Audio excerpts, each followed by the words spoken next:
23 Januari 1950, sekitar pukul 10 pagi, warga kota Bandung digemparkan oleh satu peristiwa genting. Teror bersenjata tiba-tiba saja terjadi. Suara tembakan menyalak di berbagai penjuru kota. Mayat-mayat berlumuran darah terbujur kaku di jalan-jalan utama di kota Bandung. 94 pasukan TNI dan belasan warga sipil gugur dalam peristiwa ini. Aksi teror yang menjadi puncak dari sekian banyaknya peristiwa di masa revolusi kemerdekaan.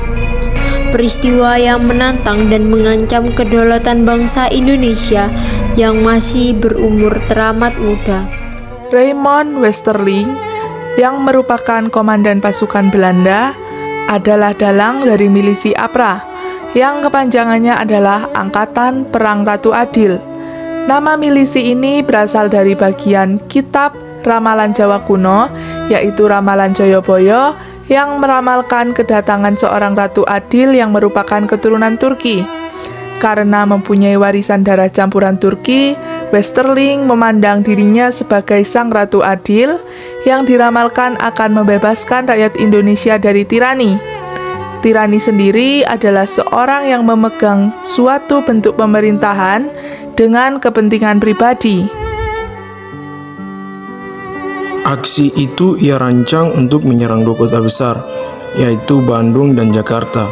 Westerling juga berusaha untuk meminta perhatian rakyat supaya memihaknya dalam memberontak pemerintahan RIS.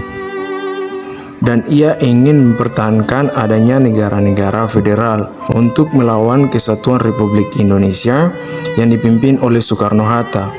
Maka dari itu, ia memimpin dengan menggalang kekuatan orang-orang anti-republik.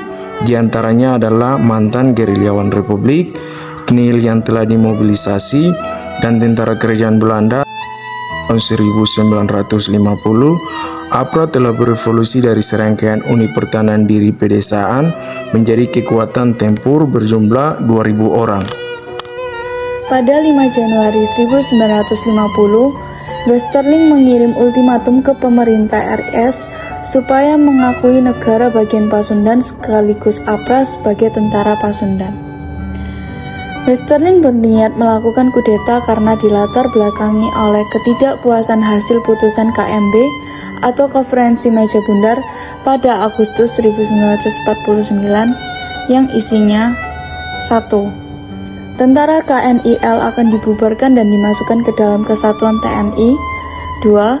Kerajaan Belanda akan menarik pasukan KNIL dari Indonesia. Maka dari itu, pada tanggal 23 Januari 1950, APRA meluncurkan kudeta dengan dibantu Sultan Pontianak, yaitu Sultan Hamid II. Untuk sementara, mereka berhasil menduduki Bandung, namun ternyata mereka gagal untuk menduduki Jakarta dan Blora, karena pasukan yang diperintahnya tidak mau membantu dia. Kegagalan kudeta ini menyebabkan Westerling terpaksa melarikan diri ke Belanda. Tanpa adanya pemimpin yang kuat, APRA akhirnya berhenti berfungsi pada Februari 1950.